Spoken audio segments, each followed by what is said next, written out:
Welcome to the madness! Hey, how's it going? The name's Defi and welcome to another episode of Pathfinder Kingmaker. Right, okay, so in between episodes, I've arrived at the capital like I said I would. There wasn't anything on the roads, there was just a couple of monsters, but I evaded them. Didn't do any fights or anything, no point. I also created that new character that I was on about, which I'm actually looking forward to using because I'm not gonna lie, it's quite an interesting concept, honestly. One of the problems for me when it comes to create characters here in Kingmaker is my knowledge of Pathfinder builds is very, very, very limited. You know, I can only understand what a character can do by looking at their abilities and kind of applying my common RPG knowledge to it. Do you know what I mean? But looking at some of the actual abilities and reading into them, I'm starting to see some like good combinations, and I'm liking this particular concept that I created. So I'll introduce you to them later on. Now, I was going to go to the throne room afterwards to set up a new party, change equipment, yada yada yada, and I was going to meet you outside the capital on the world map. However, when we go to the throne room, there is a bit of dialogue that's been triggered with Tristan. So I thought I might as well just wait until I start the new episode, and then we can see what that dialogue is together. So anyway, without further ado, I hope everyone is doing well. Just adjusting my microphone if you don't mind, hope it doesn't make any noise. So yeah, everyone's good. Right, let's carry on then. So we're going to the throne room now. So that means I will probably be doing the party on screen or not. I don't know. We'll see. We'll see what happens. We'll see what's best. I got a good little bit of time to record tonight, so we'll see what happens. But I'm more interested in this dialogue, because there's going to be a few kingdom edicts I'm gonna have to do over here. Is that the right word? Edicts? Edicts? EDICTS? Kingdom orders, should we say. That's probably a little bit more understandable, should we say. I get it. Let's see what Tristan wants.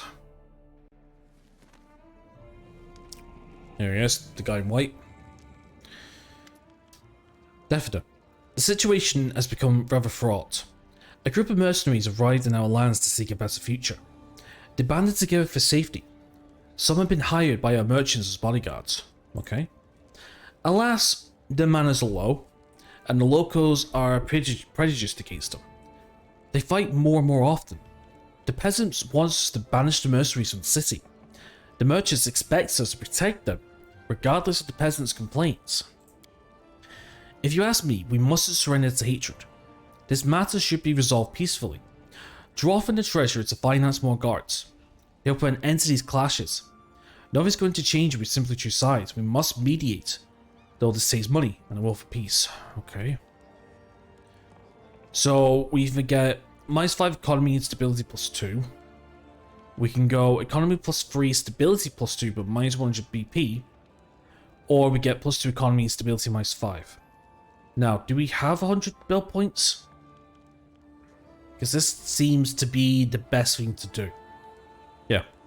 Because I don't want to get any negatives. I mean, this for -5 economy, that's fucking huge, that, as well as the stability. We definitely do not want -5 stability. Yeah, let's just pay, I guess, sure. Finance more guards from the treasury. Make sure the merchant guards don't fight with the common people. Whatever money we spend on new guards will be worth it. It prevents any more blood from being spilled. Yep. Okay, no problem. No problem. I mean, it's going to delay certain orders in certain buildings, but that's what it is. Hello, who are you? Highland. The captain's unusually troubled face is dark with rage. Your Grace, please forgive me for distracting you from important matters, but you're the only one who can talk some sense to these hotheads. They had an argument in the middle of the street. He yelled so much your subjects called the guards. But what can they do about Lady Valerie? Plus, Evelyn hasn't done anything illegal. It's not like you can put him in jail. Yeah, Valerie, explain yourself. Valerie looks stark ashamed. I humbly beg your forgiveness, Stefano. I failed to control my temper and besmirched not only myself, but you as my leader. The girl cast a burning glance at the man in sophisticated attire, standing beside her. Unfortunately, I was provoked. Ever the Silver Tongue. Okay. The man catches Valerie's glance and gasps with... There's a scar in it. The man catches Valerie's glance and gasps with indignation. Is that so? So it's a... Ah, forgive my manager, Grace. Allow me to introduce myself. Evelyn de Silvertongue from Bevoy.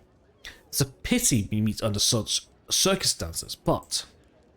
This, so to speak, sweet lady insulted me, if you please, in front of my audience, halted my performance, and embarrassed me in front of the entire tavern. Would you please be so kind as to rein this lady in? Valerie is apparently trying to control herself, but telltale red spots flare in her face. I noticed that someone pinned a disgusting grenade next to the tavern entrance, something about a bright bird who lost its feathers. That's abominable insolence. Guess I won't deny I'm guilty. I lost my temper, but who wouldn't have? What the hell is a pasquinade? Oh, hello. What? Huh. I didn't know you could do that. I didn't know you could zoom in. Oh, never mind. A pasquinade. I'm going to quickly do a quick Google search of that. What is a pasquinade? Pasquinade. A pasquinade is a satire or lampoon, originally one displayed or delivered in a public place. What's a lampoon? Yeah. Public criticized by using his ridiculous irony. Lampooned. Okay, so that's satire. Okay. The use of humor, irony, exaggeration, or ridicule to expose and criticize people's stupidity or vices, right? So the question is, who's in it doing it to? Evelyn gasped with indignation. Is that so? When I smothered this lady with exquisite compliments, I received only insults and jokes in return. When I came to her with gifts, begging her to become the muse of my greatest work, I was ridiculed and sent away like a snotty boy. And now the moment I start to pursue my art away from this good lady, she seeks me out and says I'm guilty of spiteful slander. What shall I do? I am but a slave to my inspiration, which is sent to me from above. Yvel smooches down his hair and adds, and while we're on the subject of my poetry, it's not that bad. Yeah. Yvel, did you really write a pasquinade about Valerie? Yvel claps his hand to his chest, ostentatiously. Forgive me, who would I be if I stooped to such low attacks? I would deny that the cautionary tale of this lady could inspire me. Okay. How can you listen to this feather brain? Of course, in the face of justice, he's ready to disown his own parents. And if I'm allowed to continue, let me say that this pasquinade was devoted to the sad position of the arts in these lands, forgive my frankness. Anyway, the good lady is unlikely to understand what allegory and poetic hyperbole are. The captain shakes his head sadly. Oh, don't even try, your grace. I'm afraid even Abadar couldn't get to the bottom of this ball of accusations. Okay.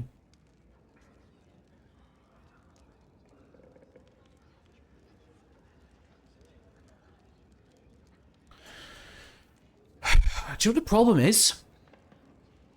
He's not exactly coming forth out that he's on about Valerie. See, the problem is, like, they're not even mentioning it's about Valerie. Valerie thinks it's about herself, but it's not. Is it? Am I missing something here with the dialogue? I feel like I am, you know.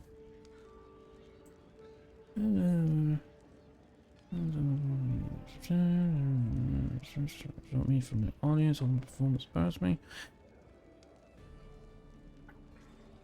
This lady was compliments. Okay, so right, I'm starting to understand. So he's trying to get her, try and butter up Valerie because, you know, the whole backstory of Valerie being like the rose of the order, you know, the beautiful rose, yada yada. Thinking back to her beginning of her storyline, side quest storyline, side quest. Yeah, I mean, to say the truth, I'm gonna be siding with my people all the time. I don't know who this guy is. I don't care. Everett apologized to Valerie immediately. Everett opens his mouth but says nothing. Finally, he starts enunciating words, one by one. My only transgression is loyally serving my patroness, the beautiful Shaylin, who sends me inspiration. I'm never hiding from this world a single word that is born in my heart. This is my honesty and openness are so offensive to this good lady, and so be it. I apologize for insulting you with all my heart. Valerie purses her lips. She seems to want to reply to Elvin's monologue, but then she changes her mind and just nods. Ooh, that's nice. You let some steam off and work some things out. At least now I can let you go, hoping you won't scare our good people anymore. Grace, I'll go too, but please, keep an eye on Valerie. I don't know what demon has got her into her, but she's not herself lately. At first she snapped. That's the thing about doing these voices, bro. At first she just snapped, and then she's getting into fights with everybody about stupid things. And now she's dragged this bard out the tavern by his collar. I'm afraid it might come to real violence. I guess so. What do you mean, having been a self? She's got defensive. Can't say a word to her. We've been careful around her since she... The captain runs a finger across his face menacingly. I'm close to ordering my lads to keep an eye out for her in the streets, to make the common people's lives a little calmer. I guess so. You think Valerie could hurt somebody? Well, I would say that. The Valerie I used to know would never harm anyone without good reason, but the old Valerie seems to be gone. So I don't know what to expect from her. Okay. Okay, thanks for bringing this to my attention. I'll try and help her. If I were you, I would talk to the storyteller. One of my lads saw Valerie arguing with her. I have no idea how to have a fight with such a harmless elf, but she did. The captain bows, finishing the conversation.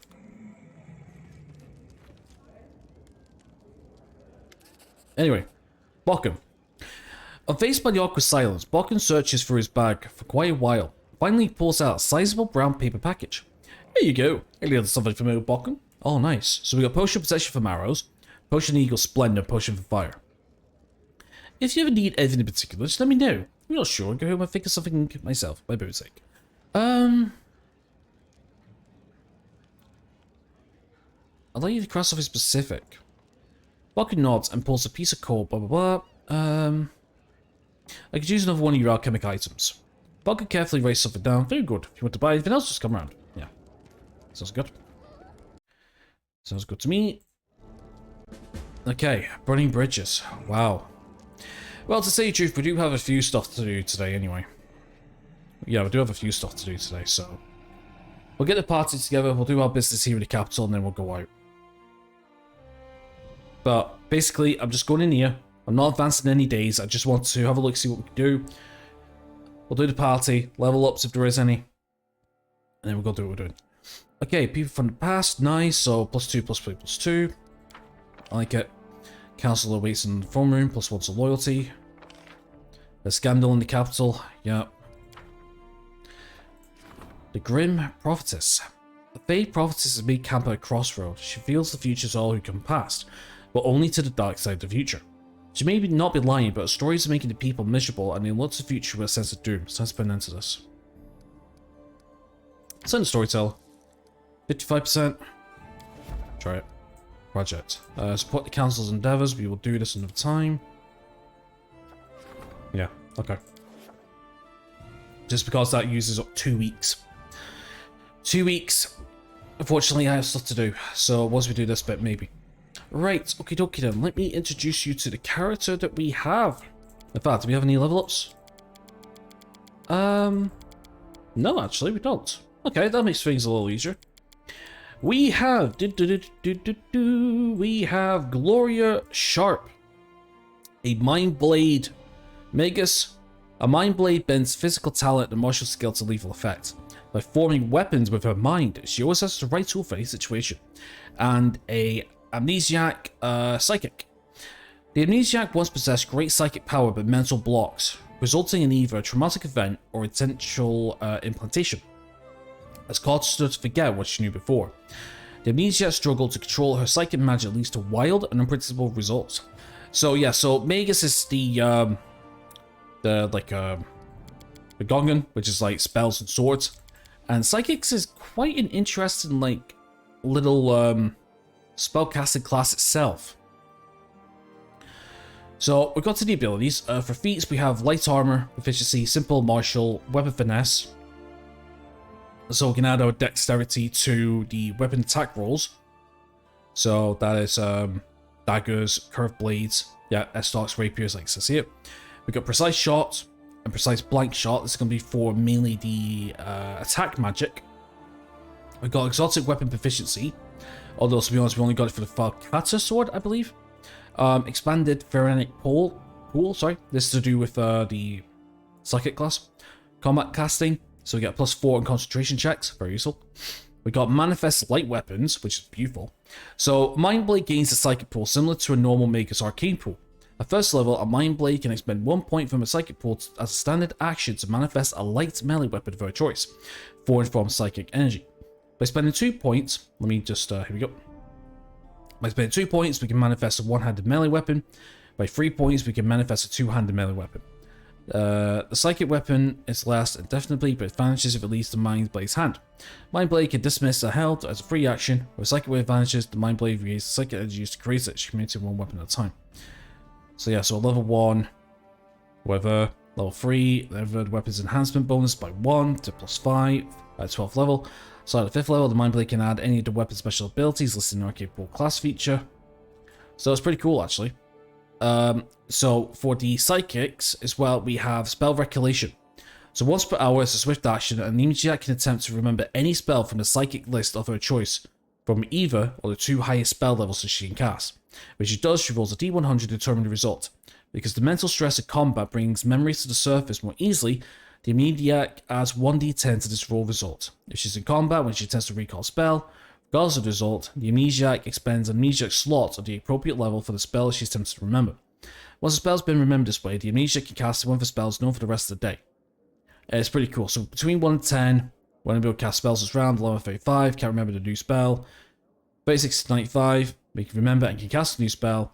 And so basically, like, we get like a free spell like all the time. So it's really, really cool. It's kind of like, you know, it's kind of like the lottery near enough. So we've got prescient attack. We can spend 1 point denying dexterity bonus. So, you know, from like armor and stuff like that and shields. Pretty cool. Got some extra manifest equipment. Fight defensively, the usual. Spell combat. This functions like 2-weapon fighting, but the offhand is a spell. User's ability must have 1 and 3, one wielding a light or one-handed weapon in the other hand. Full action, yep. Spell strike. When a mage is cast a spell at the range of touch, you deliver the spell through any weapon is only part of a melee attack. Instead of the free melee touch attack, normally it's a spell, makes you make 1 free magic attack with a spell. Yeah. So what are we going to using? Also as well, as part of the Mind Blade, we could choose a Psychic Bond, I think. I went with Dark Half. So by allowing the Dark Forces to overcome you, you can enter a state of instinctual cruelty as a swift action. When you manifest in Dark Half, your DC of your psychic spells by 1, gaining a +2 morale and will saves to become immune to fear effects. You cast a spell that deals damage while manifesting your Dark Half, you can cause any creature to take damage from the spell, to also take 1 point of bleed damage. The amount of bleed increases by 2 at 5th and 3 points at 13th level. While manifesting your Dark Half, you can't use any charisma, dexterity, or intelligence-based skill set for ability and intimidation, or any ability that requires patience or concentration of any caster spells using psychic magic. Using Pharaonic amplifications and returning to normal as usual. You attempt to return to your normal self as a free action, but must succeed in intelligence check. DC equal to 10. If you fail, you continue manifesting your Dark Half and can't attempt to change back for 1 turn. So yeah, it's pretty cool. It's just like a really cool like transformation. Also, we got ongoing defense. Increased duration of spells, increase proof her psychic defenses. She can spend 1 point from the pool when she causes any intellectual fortress, mental barrier, or force shield spell to extend spells. Thingy, different psychic abilities. Dual weapons can maintain 2 psychic weapons at a time, or a psychic double weapon for each weapon. Pretty cool. Human as well. So yeah, just got the usual stuff. Spell recognition, Desna, Star Knife, weapon efficiency, Falcata, One wielder, so we can activate a wand or staff in place of cast a spell. We use spell combat. Psychic access. This is from the Mind Blade as well. We can add a psychic spell to the Make as a spell list. Yeah, and we got rapid manifestation. This is the main one I want to go for at level 8. So we can manifest 1 psychic weapon as a swift action. So overall, it's pretty damn cool actually, like very, very damn cool. So I think the leveling structure for her, like I'm thinking of just taking her to level 8, Magus Mind Blade, and taking her all the way up to Amnesiac. I think it'll be, what, 16 that time? No, 12. It'll be 12, so this will be our last ability that we'll get. Mental Barrier 5, maybe. Get a +8 shield bonus to AC, it's very nice. Mage applications. You can choose a mage application to have a perfect application. Yeah. So, overall, pretty cool. Pretty cool indeed. These spells we got Blade Blast, we got Vanish, Ghost Blade, Blade Shooter, Grease. Second level Mind Thrust 2. This is from the what you call it? Psychic spell list. Blur, Fire Ruins, Mirror Image, Acid Arrow, Mind Thrust 3, Keen Edge, Greater Magic Weapon, Flame Arrow, and Amnesiac. Fortunately uses we don't have any spells though. Probably cause our intelligence 2 though. Oh, never mind. Oh yeah, we got Mind Thrust 1, we got Rainbow Vehement. So yeah, so we got some pretty cool stuff there. Right, so the question is, who are we going to take? Now here's the thing, obviously I'm going to have to unequip all these guys. Yeah. Right, well I'll tell you what, I'm going to unequip these guys, and I'm going to choose the party, and I'm going to kit them out as quickly as I possibly can. So yeah, I'll see you in a few. Hey, okay folks, so I've pretty much done... So I kind of done something. I kind of gave everybody just random magic items, to be honest. Because I'm just thinking, like, all this, like, transferring equipment, like magic items and weapons and all that, like, sure, it makes your party like completely optimized, but to tell you the truth, I'm a little tired of doing it all. Yeah, I'm a little tired of doing it all. So basically, I just gave everyone just basic equipment that suited them. You know, some people have some better stuff than others, but to tell you the truth, at this point in time, I don't want to take any more time and fasten around with equipment and stuff. I'm not an optimizer. I'm not a min-maxer by any way, shape, or form, so yeah, whatever, right? Okay, so what we're going to do is, we're going to do a few things. We're going to talk to Valerie, we're going to talk to Jubilost, and we're going to go talk to Sweet Tooth and carry on with that quest a little bit. So we're just going to do some kingdom stuff. And then we're going to start heading out towards the City of Hollow Eyes, I believe. That's the final location of these sisters. So saying those long though. Also as well, my timer says 10 minutes left. I forgot to pause it because that took me a little longer than usual. So what I'll do is I'll just go for an extra like 20 minutes, 25 minutes, something like that. Basically, I just want to get to the City of Hollow Eyes, and then we'll end the episode there regardless of how long it is. Alright then, let's go see Valerie.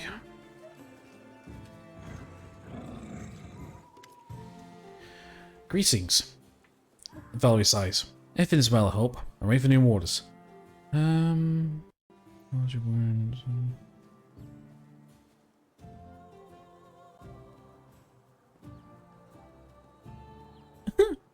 No, I'm alright. Yeah, what do we have to do for that journal? I thought we had to go talk to her, didn't we? The Lost Brother. Oh, that's right, we need to go talk to... Yeah, that's right, we need to go talk to Mafia and Vanquish, aren't we? The Lost Relic. Yep, that's what we're looking for. Among the Cold Trail. Find the missing sisters. Yep, that's what we're doing. Price of Curiosity. It just gives the events with Jubilost. Yeah, that's what we're going to do in a second. Unbreakable Metal. Yep, we did that. Burning Bridges.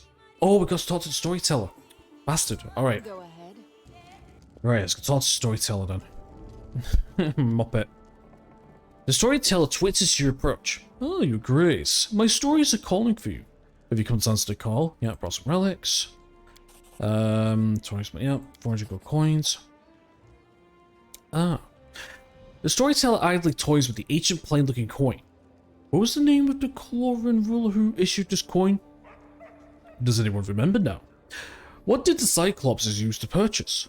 Food, books, weapons? Perhaps someone's life or their freedom? Who can say? Its history was erased by the Earthfall, but don't buy it for you for significantly more than it's worth in its own time. Blind darkness underground, bronze blaze clashing, the cold blood of serpentfolk, and the hot blood of Cyclopses mingle on the stone floor, and something else. Fear, desperation, agonizing shame. I cannot tell what happened here underground, but if you collect all 5 pieces, I'll be able to tell you the story of their owner. Saddled horses neigh and stomp their hoofs. They cannot wait to travel distant lands, searching for the legendary treasures of an ancient empire. I can feel the bravery of the previous owner, how she dreamt of adventure and fame. Do you wish to know which path led her? I certainly do. Find the rest of the 5 belongings, and together we can uncover the story of the search to Gemstone Cave. Yeah, it's to do with certain other things that we got throughout the travels. Alright, the captain of the guard told me I had a fight with Valerie. The storyteller lowers his head sorrowfully. Alas, this is true. Believe me, I didn't want to fight, but my fool curiosity wounded Valerie's pride. I must apologize to her the first chance I get. And what was the fight about? I asked Valerie if she still had anything related to the Eternal Rose Order, but back when she was a novice. An innocent question, but she took it as impudence or insult. Please don't blame me, her. I'm to blame for what happened. What do you think Valerie's been acting strangely lately? What can I say? We're not that close. She has no interest in the things that matter to me, and I prefer the world of ancient heroes and old legends, not the fuss that's around us here and now. So I don't have an answer to your question. But what I do know, who considers Valerie a close companion, might be hurt by her words. Yesterday I talked to Lindsay, and when I mentioned Valerie, I heard sorrow and tears in her voice. Maybe the tireless chronicler is having a tough time for the very same reason that you honoured me with your visit today. Okay, that's all I wanted to know. Okay, believe it. Alright, so I guess we're going to talk to Lindsay then. Now, Lindsay is at the tavern, if I'm not mistaken, and we're going to go to the tavern in a second. Okay, square. Right, so we'll go talk to Jublost, Sweet Tooth, who's in Canara's ground floor, I guess. And then we'll head to the tavern and talk to Lindsay, see what's going on. Gonna have to go talk to Valerie again, but yeah, we'll talk to the grandson, Vanquish, I think. And we'll see the hub, and then we'll see what we'll do after that then. Alright, Jublost. Definer, I never properly thanked you for your help at the inconsequential debates. I'm happy to do so now. I hope you don't think me entirely ungrateful. How did you figure out anything about the riddle? The host's answer to your question was about the gnomes? Not quite, but I'm working on it. I'll certainly inform you of my findings. I must admit, such an answer is quite the spirited affair. It must lead somewhere. I will find the trail. Remind me how that riddle went again? Numbers will help you on your way. One of them is 5 and 10. It will be easy to find if you read who opened the road for the ancient dead man and his black-feathered messenger, Raven. Hold on. One of them is 5 and 10. It will be easy to find if you read who opened the road for the ancient dead man and his black-feathered messenger. The second is dozen times in a dozen, and is thrice the number of those who've lost their faces. Don't try to guess it now, it's not yet time. Wait until he who is born twice will twice be defeated. Put the two numbers together. When the moon leaves her path near the waters of the Canamere, find the one who will open the secret. I'm surprised you didn't want to be freed from the Zotenropol spell. Why did you willingly suffer it? Jublos locks his hand behind his back. No, you see, I understand well what the bleaching is, what a fatal effect it has on gnomes. Those poor fellows were acting like with no darker motive than desperation. Their foolish jokes allowed them to live just a little bit longer. Do you see? I don't mind becoming a joke myself. Well, for a while, of course. And not that my life was being threatened. And let someone live a couple days longer. Guess so. I shouldn't play along, you choose your own fate. I'll go with it. So you let him continue to prank to help him? That's worth the act. Oh, stop. You'll make me blush. Jubilus folds his hands over his chest with a contented look. Let's talk about something else. As you wish. I'll continue work on the riddle. There. Go back around to cover ideas again. Yeah. Okay, I think that's that done. It is that done. Perfect. Okay, now, we need to go talk to Lindsay. Obviously, I'll have to go talk to the other guy then, right? Yep, price of curiosity, all done. Sweet. Right, let's head to the tavern then. Alright, we're in the tavern. Right, so where is... There we go. Let's go talk to Vanquish first. Did you manage to find anything? Yep. Take a look at this letter. It's related to your family. I found it on a dead body lying in the ancient Cyclops' tomb. Edris grabs the letter eagerly and starts reading it line for line, fading through it with time. A tomb of Cyclopses? Looks like you shed light on one of the secrets in our family. The bones you found were the remains of my great-grandfather, Matthew and Havanki. Well, the picture's perfectly clear now. Oh, if only this ill-conceived letter had been lost to time. My poor brother hasn't found it. He's been infected with his deadly craving for adventure. Well, your grace, today I leave for Groutslund. Ralton. The city in which, from this day on, you will have a loyal friend and ally. So we get a ring of improved proficiency, nice, and research into the nature of curses. Very well. Edward gives you a bell and leaves the room. Yeah. Ring of proficiency. What is this? This wearer grants a +2 deflection bonus to AC and a +1 bonus on attack rolls with melee weapons. Ooh.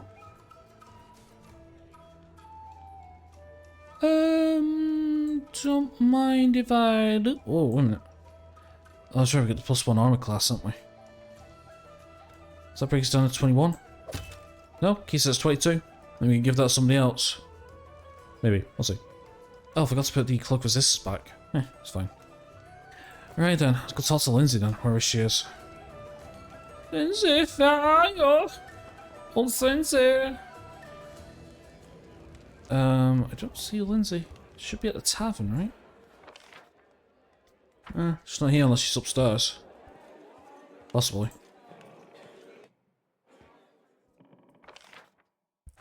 No, let's see, full. I know the way.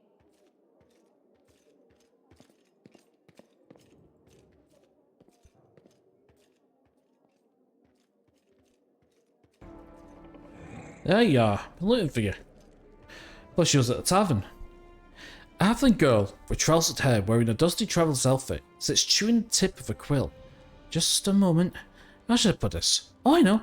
She scribbles something quickly in a notebook, scrawled with verse, raises her eyes and gives you a bright smile. Oh, hi. Have you noticed anything strange with Valerie lately? Lizzie lingers and sighs dully. I had a fight with her. A big one. Well, I wanted to talk to her about the best way to describe her hair colour in the book, and she pouts. She says my book is trash, and I'd be no better if I bruised my time with... I won't even repeat it. Picked on her. Stay neutral on this. Nothing to do with us, really. She shouldn't have said that, but perhaps she shouldn't have picked on her. Lizzie lowers her head sorrowfully. Probably right. But I'm doing it for her, you know? To be honest, Valerie hasn't been herself lately. She's usually polite, though she can be cold at times, but now it's like she's changed. And it's after all, you know. Lizzie gathers her strength, after she got that scar. I told her before, but she wasn't very nice that time either. She got so spiteful after she got hurt, though. She keeps saying she doesn't care. Yep. I knew it was to do with that. Now we'll go talk to Valerie. Yeah. I'll tell you something, no, that's the wrong thing. I'll tell you something, me taking on that captain, I knew I took on that captain way too early. I guess if we won, we wouldn't have this, like, version of a personal side quest, I guess.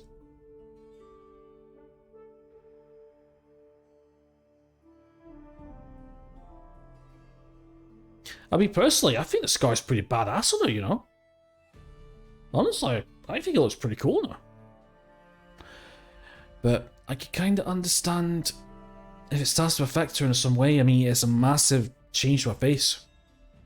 Definitely. Okay, Valerie, we need to talk. Greetings, yep.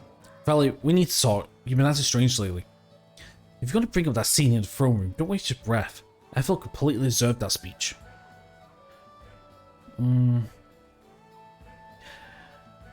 I know you had a fight with a storyteller and you yelled at Lindsay.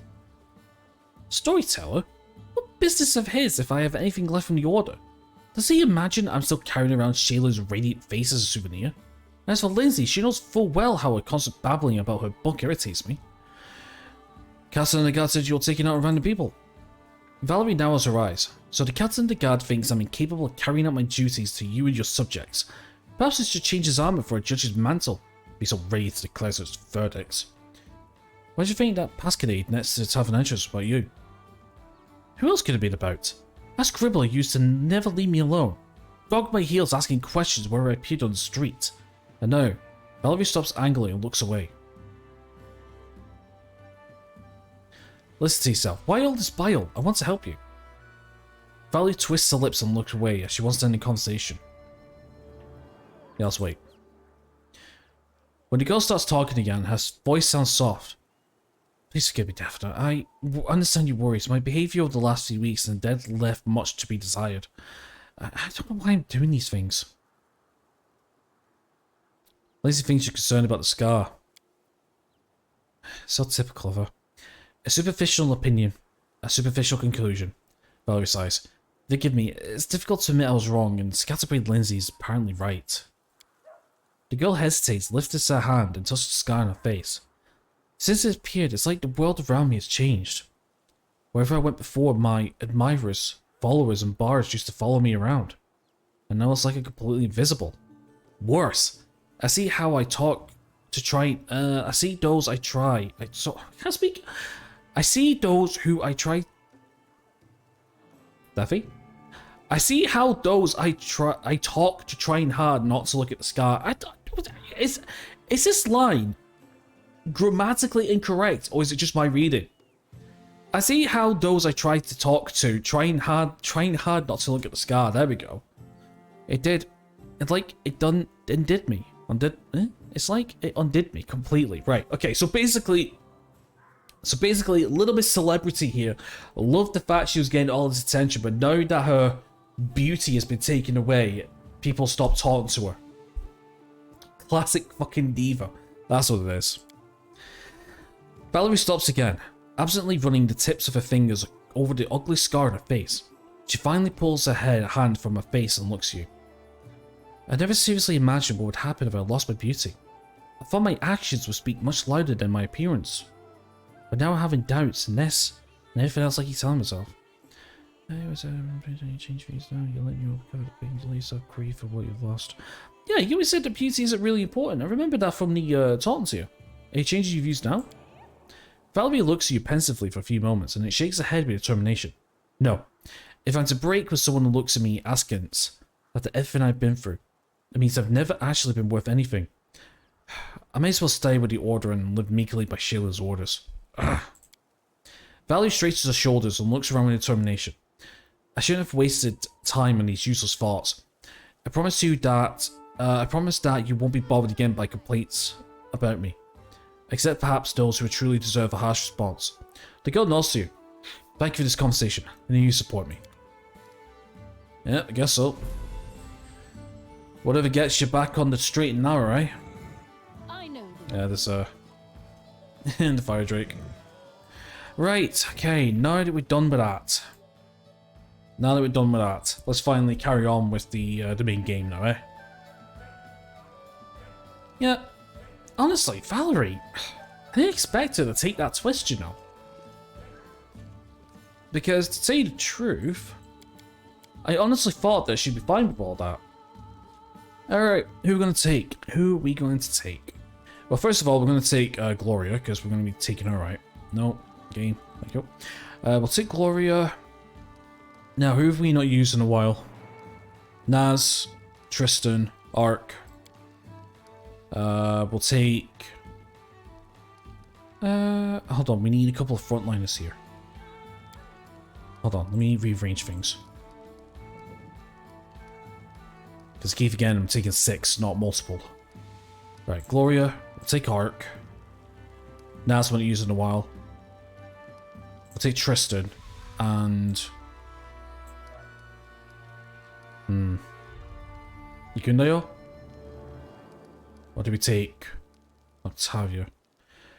Let's see, so we got 2 frontliners, we got support healer, we got backline damage. Do you know what, I'm going to go with Octavia actually. Kind of need like some kind of a magic user plus. Yeah, magic user plus summons, that'll work. Alright, okay, let's go then. Let's go. Nice. And yeah, no levels up. No level ups. Not gonna lie. A little disappointed. I like leveling. I do. I tell you something, I've been thinking about Wrath of the Righteous recently, the next Pathfinder game. I'm gonna have to do that soon. There's a lot of games, there's a lot of stuff I got planned over the next couple of years, honestly, like games-wise. I'm telling you, I've got like a big bunch of list of games. I'm just trying to get through them one at a time, and then, you know what I mean, then I got people saying to add something new to the mix, you know, add something new to the routine. You know, oh, I don't like this game, do this one instead, you know. Can I see this game? You know, yada yada. It's fucking telling you. I don't mind it. I don't mind it, but it's just that there's so many games I want to do, you know? So many games, so little time, and I never expected Pathfinder to take this long. I was like, oh, we've not talked to Sweet Tooth, have we? Ah, we'll talk to Sweet Tooth another time. Perfect. Right, so we're going to go to... I thought we'd done with the Shortener of Forgotten Heroes. New events? Huh? I thought we were done with that.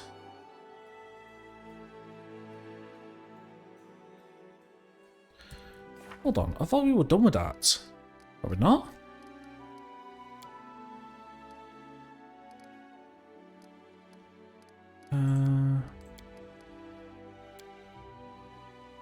Oh, apparently we're not.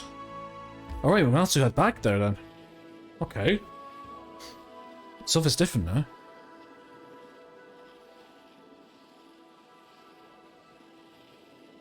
Yeah, that's odd. I guess we didn't talk to that sister, did we? I tire. Yeah, don't worry. Right, we can't do anything with the kingdom. Alright. Well, Defna's going to take a minus debuff to her dexterity, but we'll fight this one and then I think we'll call it out then. Yeah, that's right. Yeah, that's right. We never talked to the sister, did we? No, because the sister says she'll meet us at the entrance. Right, yeah, we better go talk to her then. I guess we didn't finish it off then. Okay, we'll do that before we head to the City of Hollow Eyes, please. Oh, bandits again. Little goblins, is that right? Is this it? Probably right, priestess? Okay. Right, well I guess we'll get started then. Arclight, if you could please, pal. It's been a while. It's been a very, very, very, very, very long while. Do an extended rage against this goblin and eliminate him. Boom. 60. Love it. Okay then. Right, so let's have a look at Glory then. Obviously we need to rest for our spells, but let's have a little look here. So we can manifest... Oh my god, yeah, we can manifest like anything. That's cool. Manifest Star Knife. Yeah, there's a few things we could do here. Kukri, Punching Dagger. Two-handed stuff. Long sword, rapier, yeah. Both hands. Manifestable weapon. Yeah, some cool things. There's some really cool things we could do.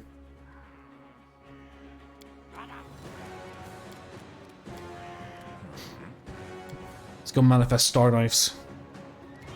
Yeah, that's cool. That's really, really cool. Okay, right. Well, to say the truth, I mean, I already know what this one's all about. Yeah, it's okay. We'll do this properly, I guess. Yep, we can go charge.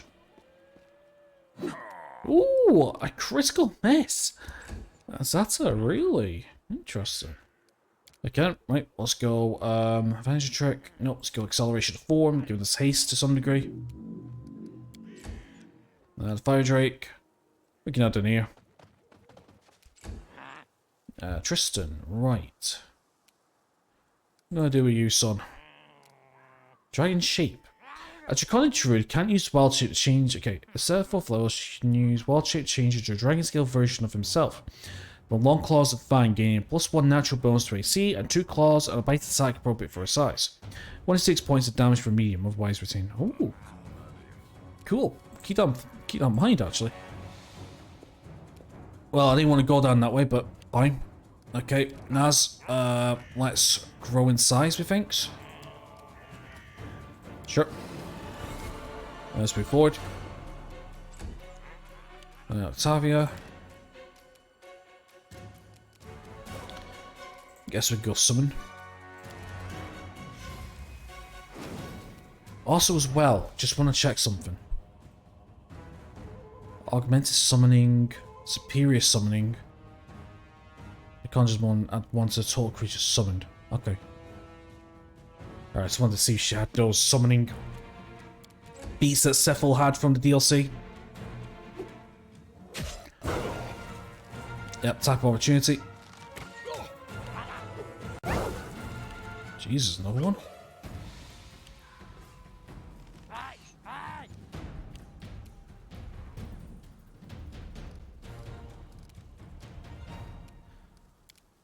Now the question is, here it is.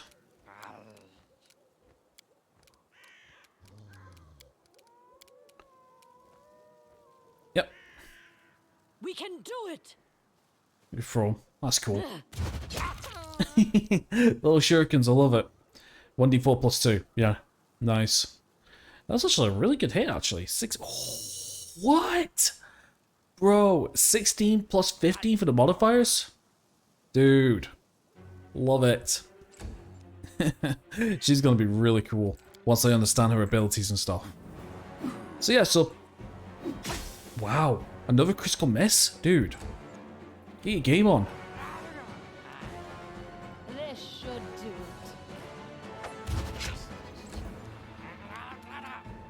it. Yep, go in. Ah, breath weapon, nice.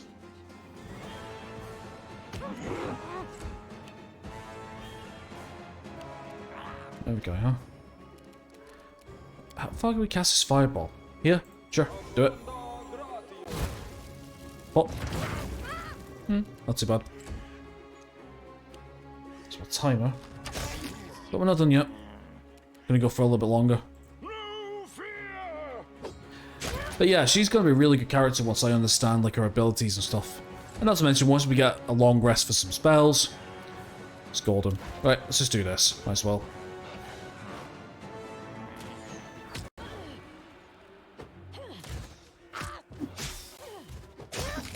Yep, you're dead. You're dead. Nice. Yeah, no point wasting time, really. Where you guys going? Alright. Okay, is anything of use? Not really. I thought maybe we could find some potions with the alchemists, but I guess not. No. Okay, let's carry on then. Just a quick little skirmish for some experience. But yeah, like I said, once I understand her abilities, should be pretty cool. Come on, Oz.